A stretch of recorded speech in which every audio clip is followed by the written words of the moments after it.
Empreendedorismo na Itália é um tema que eu gosto bastante, que eu tinha muita vontade de trazer para vocês e agora nessa nova versão do curso eu resolvi trazer alguns pontos de vista. Nessa aula eu quero fazer algumas reflexões com vocês sobre o que é o mercado italiano e por que certas coisas funcionam ou não funcionam. Primeira coisa, a gente tem que entender, ué, por exemplo, o brigadeiro. O brigadeiro é tão gostoso, né? Eu creio que você concorde comigo, eu tô até com saudade de comer um brigadeiro. E por que que não viralizou na Itália, não viralizou na Europa? Por que que o brigadeiro não está certo aqui? Nossa, será que ninguém teve essa ideia de empreender com brigadeiros aqui na Itália? Com certeza, algum brasileiro já teve essa ideia de empreender com brasileiros. E por que será que não deu certo? Primeiro, eu precisei chegar aqui na Itália e talvez viver um pouco da Itália e levar esse brigadeiro para fazer uma prova social, para ver se os italianos iam gostar dos brigadeiros, se não iam gostar. E a maior parte deles, por exemplo, me falaram: Thiago, é muito bom, só que é muito doce. E eu falei: ah, que absurdo, não sei o que. No meu primeiro ano, segundo ano, eu não aceitava isso. Eu estou aqui há 6 anos na Itália e com certeza meu paladar acabou se adaptando um pouco ao paladar italiano, porque afinal, as comidas que a gente come aqui no dia a dia são. A gente tenta fazer algo brasileiro, mas é muito italiano, obviamente. E hoje em dia, comer um pedação de bolo de chocolate, aquele todo cheio de cobertura, 3 camadas, isso aqui, eu já acho muito doce. E eu falava, caramba, eu fui no aniversário aqui na Itália que eu comi um desse, e eu fiquei o aniversário inteiro olhando para esse bolo, e quando eu comi foi um pouco decepcionante. E não pelo modo que ele foi feito, e sim porque eu entendi que meu paladar tinha mudado. Tudo isso que eu estou te contando é para você entender que a sua ideia é genial, às vezes, nossa, vou levar o brigadeiro para a Itália, talvez ela não tenha funcionado por alguns motivos. E por isso, se você não tem um dinheiro alto sobrando, é interessante você vir para a Itália, viver um pouco, até eventualmente entrar no emprego próximo à área que você queira empreender, para você entender as objeções de mercado, entender o porquê os italianos gostam, não gostam, por que dá certo, por que não daria certo, ok? Isso é uma das coisas. Segunda coisa, eu quero te contar uma coisa. Obviamente, você já deve ter escutado que as taxas na Itália são realmente altas para empreendedores e para quem também trabalha em CLT, tá? Então, a parte da taxação não tem muita fuga, né? E agora vamos olhar para a sociedade italiana. O que acontece? A sociedade italiana faz essa faixa aqui, ó. Nessa faixa é muito difícil você ir para baixo e é muito difícil você ir para cima. Nessa faixa aqui, para alguém ficar pobre e não ter o que comer na Itália é muito difícil. Mais difícil que ficar rico, tá? E ficar rico na Itália também é muito difícil. E agora, eu não estou desanimando, tá? Muito pelo contrário. Meu objetivo é ficar rico na Itália e a primeira coisa que a gente precisa colocar na nossa cabeça é que a gente não é porque a gente é brasileiro que a gente não pode ficar rico na Itália. E os brasileiros estão dando certo aqui. Eu já fiz 4 eventos aqui na Itália. Os brasileiros estão dando certo aqui. Eles ficam calados. A pessoa que está dando certo, ela não vai num curso, num Facebook, num WhatsApp, no Instagram, falar estou dando certo, tá? Inclusive, uma das últimas palestrantes no meu evento foi a Patrícia da Pilandro. Ela tem um faturamento de milhões, milhões e milhões, tá? E ela não vai nas redes sociais falar que tem isso. Então existem brasileiros que estão empreendendo aqui, mas de uma maneira mais quieta. Voltando para essa faixa aqui, que é muito difícil você ficar rico e muito difícil você passar fome, agora eu vou te contar alguns dos problemas do pequeno empreendedor aqui na Itália. Afinal, eu também sou um pequeno, eu e minha esposa também somos pequenos empreendedores aqui. E, por exemplo, quando você vende um produto pequeno, sua margem de lucro é baixa, você tem dificuldade em contratar mão de obra. A mão de obra aqui na Itália ela é valorizada, ou seja, se você quer ser uma mão de obra, legal. Agora, se você é um pequeno empreendedor, por exemplo, nosso faturado aqui, hoje em dia, costuma ser entre 1.800 e 3.000 euros. É uma empresa pequena ainda. Só que a gente já está tendo que trabalhar umas 8, 10 horas por dia. A partir do momento que a gente quiser dar o passo 2 e passar para faturar 4, 5, 6 mil euros, vamos lá. Eu estou faturando 3, vamos colocar assim. Se eu colocar mais uma pessoa, vai me custar quase 2. Imagina que cada funcionário seu do Brasil te custe quase 12 mil reais. Ela vai me custar 2. Então, a partir do momento que eu colocar ela, eu obrigatoriamente eu tenho que faturar 5. A partir do momento que eu faturar 5, a taxação também vai aumentar um pouquinho. Então eu não tenho que faturar 5, eu tenho que faturar 6.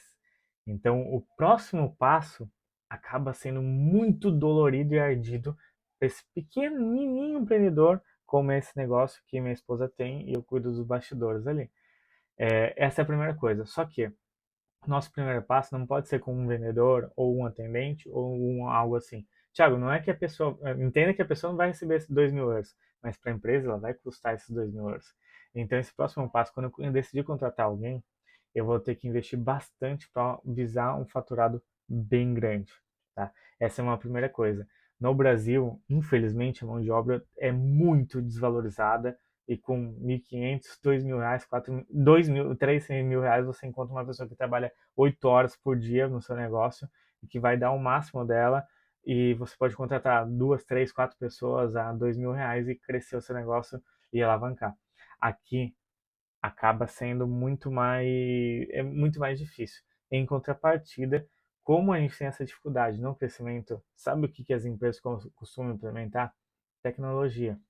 Por exemplo, na nossa empresa a gente teve que instalar automação, sites, formulários, follow-up, a gente teve que estruturar de uma maneira porque a gente não tinha condições de contratar uma pessoa.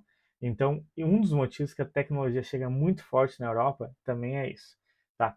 Isso é uma das coisas. A outra coisa que eu quero conversar com você é, devido a essas dificuldades, o pessoal prefere ser CLT aqui na Itália.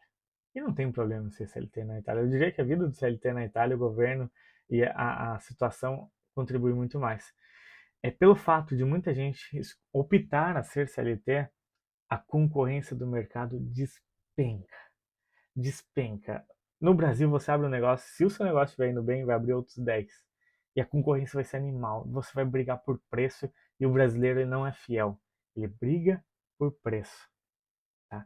O italiano ele não briga por preço, porque o italiano tem poder de compra. Tá? E então o italiano vai brigar por fidelidade, ele vai brigar por confiança, e é isso que ele quer escutar. Dito isso, para você conquistar essa fidelidade e essa confiança, existe uma bolha. O italiano ele vai ficar indo naquele barzinho tomar um café, o brioche dele todo santo dia. E quando você abrir o seu do lado, ele vai xingar você. Ele vai falar, não, ali não dá, ali, olha, viu lá, aqueles brasileiros abriram.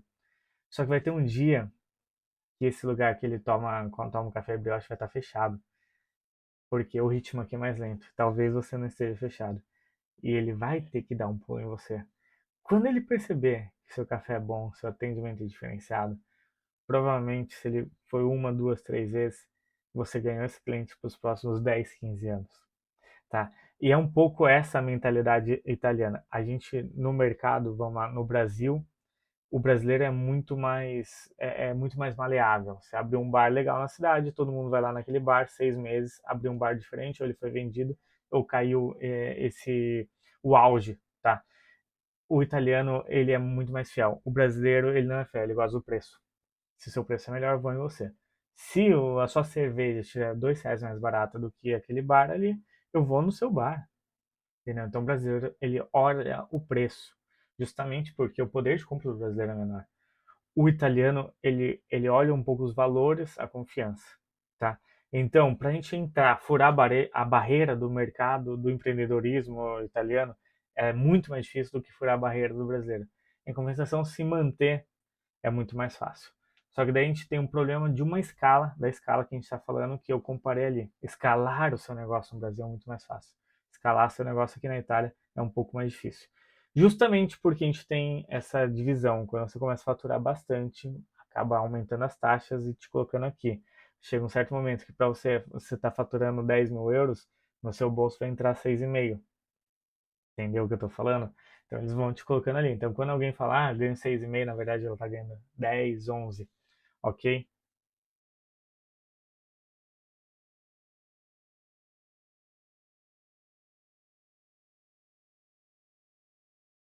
E aqui na Itália a gente consegue achar bastante emprego, 1.800, 2.000, até 3.000 euros se for de uma área bem técnica assim. E o governo dá auxílio para reestruturar a casa, dá auxílio para você comprar uma casa nova, dá auxílio, tem um monte de benefício quando você não tem empresa. Então, a população, no geral, ela prefere ser CLT porque o governo, até mesmo para o governo é melhor que você seja CLT. Para o governo, a classe operária que sustenta o país. Tá? Então, para você empreender, você vai ter que passar por todas essas barreiras, não ter benefícios. Só que, agora falando do lado bom de empreender, poxa, é ter flexibilidade, você decidir, você ser o seu chefe, você só depender de você para aumentar seu faturamento. Essa picadinha do empreendedorismo, uma vez que você foi picado, é difícil sair dela. Eu conto por experiência própria. Para quem não sabe, eu trabalho desde os 18 aos 28 como CLT, técnico em mecatrônica. Depois eu fui supervisor de produção aqui na Itália. E agora eu resolvi ser CLT.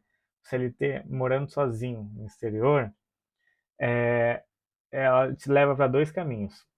Te leva para o seu auge, porque você não tem tanta distração. Você não tem o seu churrasco no final de semana, você não tem um futebolzinho, você não tem amigos chamando toda hora, você não tem parente também, vem aqui, você não tem nada disso.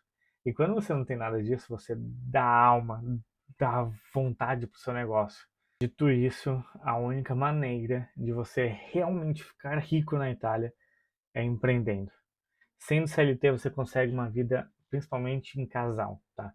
Parece que o sistema italiano foi um pouco formado pro casal e ali você consegue começar a juntar um dinheirinho legal e poder usufruir da famosa qualidade de vida italiana. Mas voltando para aquela faixa ali, quando ninguém passa fome e quando ninguém fica muito rico, não tem aquela inveja, não tem aquela agressividade, não tem aquela concorrência e também a segurança parte desse modelo de sociedade. Quando falta dinheiro, quando a pessoa não tem o que comer, quando a pessoa está passando necessidade, quando a pessoa não consegue estudar, quando a pessoa não consegue ter várias coisas, acabam se gerando crimes e ignorância. Não estou falando que as pessoas só roubam por falta de dinheiro, mas é um dos motivos, por conta da fome e tudo mais. E na Itália ela meio que matou essa fome e conseguiu manter todo mundo aqui. Quando está todo mundo aqui, todo mundo tem poder de compra que pode gastar no seu negócio e o seu negócio poder prosperar de uma maneira melhor. E agora você vai falar, Thiago, você falou, agora eu entendi o modelo da sociedade, o que que acontece na Itália, porque X coisa dá certo, porque X coisa dá errado. Você deve estar perguntando se realmente, Thiago, vale a pena empreender na Itália? Os conselhos que eu quero te dar também. Empreender na Itália, no meu ponto de vista, vale a pena. Tá? Vale a pena, é um mercado muito mais estável, a moeda ela é forte, ou seja, se você for trazer um produto de fora, não vai oscilar tanto como no Brasil, só que ela tem um probleminha. E a parte da taxação vai ser igual, seja empreendendo, seja trabalhando. Só que aqui a taxação é na fonte, tá? Ou seja, se eu sou 43% taxado na fonte, os produtos no quais eu consumo, eles são menos taxados. Aí a gente começa a falar do poder de compra. No Brasil, o que que acontece? A taxação pode ser 10%, se você tiver um MEI no Brasil, por exemplo, e a taxação está em cima dos produtos. Por exemplo, uma água aqui na Itália, a taxação é de 10%, no Brasil é 43%, se eu não me engano. Ou seja, poxa, a gente está falando de uma água. Só que, como você não foi taxado na sua fonte, você vai ser taxado no seu consumo. Então, no Brasil, se você for taxado no consumo, você pode escolher: eu quero economizar. Então, isso é legal no Brasil. Aqui na Itália, eu não tenho essa opção de eu quero economizar, mas em compensação, tudo que eu olho ao meu redor acaba sendo mais barato e acessível para o meu bolso. Sendo mais barato e acessível para o meu bolso, acaba ajudando todo o mercado interno aqui para a gente poder consumir produtos daqui mesmo. E a Itália, ela também tem o orgulho de dizer do Made in Italy, tá? O italiano faz de tudo para pegar o Made in Italy e faz de tudo para não pegar o Made in China, essas coisas assim. Tá? Então, tipo, a Itália ela tem uma resistência muito grande para a entrada de matéria-prima, mas ela também tem uma flexibilidade muito grande para sair, tirar produtos da Itália e mandar para o exterior. Então, você pode enxergar isso como um tipo de negócio também. Então, para a gente resumir tudo isso que a gente falou, o que é empreender na Itália? É saber que a resistência é muito grande para você conseguir furar aquela bolha e entrar no mercado. Só que a estabilidade, depois que você fura aquela bolha, tanto por fidelidade do público, tanto por moeda, ela é muito mais alta do que no Brasil. O mercado brasileiro é um pouco canibal, né? Como dito, sabe o negócio, se está dando certo, algum negócio vai entrar do seu lado, ou vai quebrar você, ou vai comprar você. Então você consegue chegar no topo e no lugar mais fundo, assim, dentro de um ano, tá? Eu já vi muitas pessoas que faturavam 1 milhão por ano, por mês, e do nada, pum, quebrei. Tá? Aqui na Itália, ver uma empresa quebrando, algo fechando assim, existe, lógico, você é hipócrita falar que não existe, mas é bem menor do que no Brasil.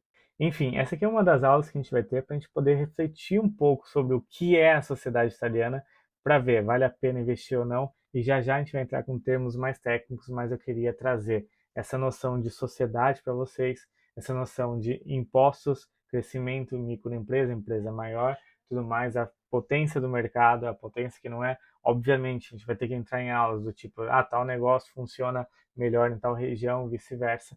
Só que, independente do seu negócio, é muito interessante a gente estar em regiões nas quais a população tem poder de compra, nas quais a matéria-prima vai chegar com uma certa dificuldade. Lembrando também que aqui na Itália a gente não pode chegar com aquele marketing agressivo igual a gente está no Brasil, porque tem aquela famosa privacy aqui na Itália. Então, até mesmo para a gente rodar um tráfego pago aqui, não é tão simples como a gente rodar no Brasil. É bem possível. Eu, particularmente, já rodei em 3 empresas aqui na Itália, só que a gente tem que acertar os cookies certinho. Enfim, não é só voo. E o italiano, ele veio de gerações de guerras. O que é vir de gerações de guerras? É ficar tudo suspeito e eu preferi guardar o dinheiro debaixo do colchão, tá?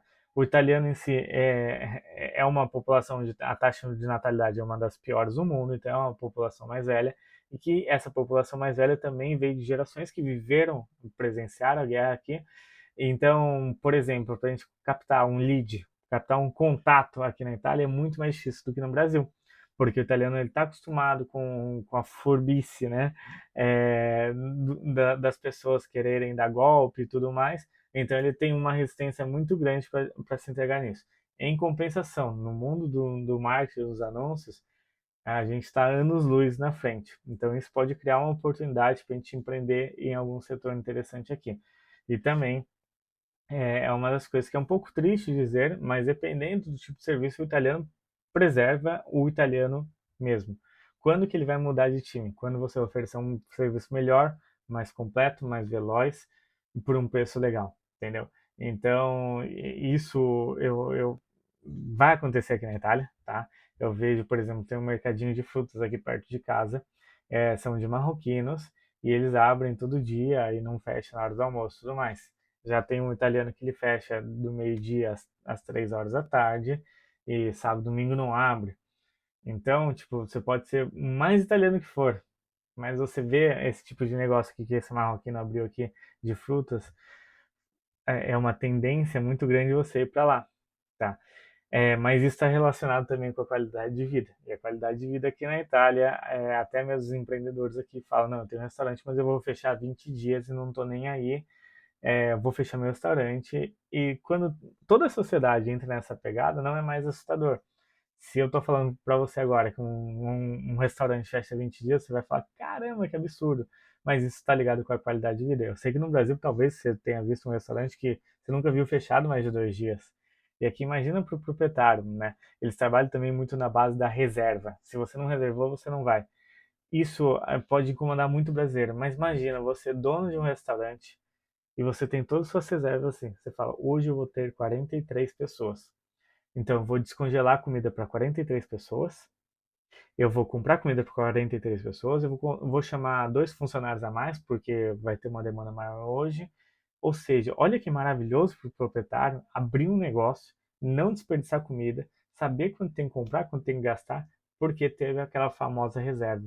E o brasileiro detesta a reserva, fala, que absurdo. Ou chega no restaurante e fala, não, não acredito, não tem ninguém nesse restaurante e não quer me aceitar. Sabe por que, que não tem ninguém nesse restaurante e às vezes eles não querem te aceitar? Justamente por causa da comida. Entendeu? Às vezes eles abrem um restaurante sabendo, vão ter 20 pessoas. Se chegar a 25, 28, eu posso ter lugar, mas eu não tenho comida, tá? E o brasileiro sai com raiva disso. O brasileiro quer tudo para ontem, o brasileiro quer agora. Não, o cliente sempre tem razão. Quem fala que o cliente sempre tem razão é porque nunca teve um cliente. E o italiano um pouco leva isso um pouco muito, né? Porque às vezes a gente vai nos restaurantes, eu diria que uns 30, 40% dos locais que a gente vai aqui na Itália, ele parece que você está fazendo um favor para eles. E não o contrário, tá? Isso eles pecam, e a gente pode vir com essa outra vertente assim. Mas, olhando o lado dos italianos, é muito bom falar assim, olha, o cliente falou, eu queria um controle preto, só que no pedido dele ele colocou branco. Aí eu falo, não, você pediu um controle branco, no seu pedido está um controle branco, esse aqui é seu controle branco. E normalmente no Brasil ele fala, não, não, você tem razão, eu vou trocar para você. Ele fala, não, não, você queria esse, isso aqui é seu. Pronto, se não gostou, vai embora. Quem tá certo e quem tá errado? É um ponto difícil, é interessante para a gente analisar aqui. mas vivenciar um pouco também essa qualidade de vida, beleza, eu posso falar que eu tenho razão ou não tenho razão, tá? É muito libertador e te dá vontade de começar a trabalhar. Agora eu vou te falar um pouco da parte do Resolve Itália. Às vezes os brasileiros chegam e querem uma resposta dentro de 2 horas, 3 horas, como é assim que funciona no Brasil, tá? Só que hoje, o que que acontece? A gente tem uma demanda muito grande, eu não consigo contratar um outro funcionário justamente porque custa bastante, e então a minha solução vai ser ou eu automatizo e coloco respostas automáticas, ou o brasileiro vai ter que esperar 1, 2 dias para ser respondido. E o brasileiro, quando vê 1, 2 dias para ser respondido, acha um absurdo, acha isso errado. Só que agora eu estou mostrando o lado de quem está por trás de tudo isso. A gente não consegue ficar respondendo, a gente não consegue contratar. Tá? Uma outra solução para brasileiros que estão aqui na Itália é contratar mão de obra brasileira. Tá? Mão de obra brasileira é barata e boa. Então, você pode avaliar isso, principalmente se seu negócio for mais digital ou não requeira tanto de italiano, você pode analisar isso. Enfim, era um bate-papo que eu queria fazer com você antes da gente começar com algo mais técnico, explicando por que funciona, por que não funciona, taxa e tudo mais. Eu queria bater esse papo com você para você fazer uma ideia do tipo o que é empreender na Itália. Beleza? Pode deixar aqui nos comentários alguma dúvida e tudo mais, a gente vai conversar sobre isso e nos vemos na próxima aula.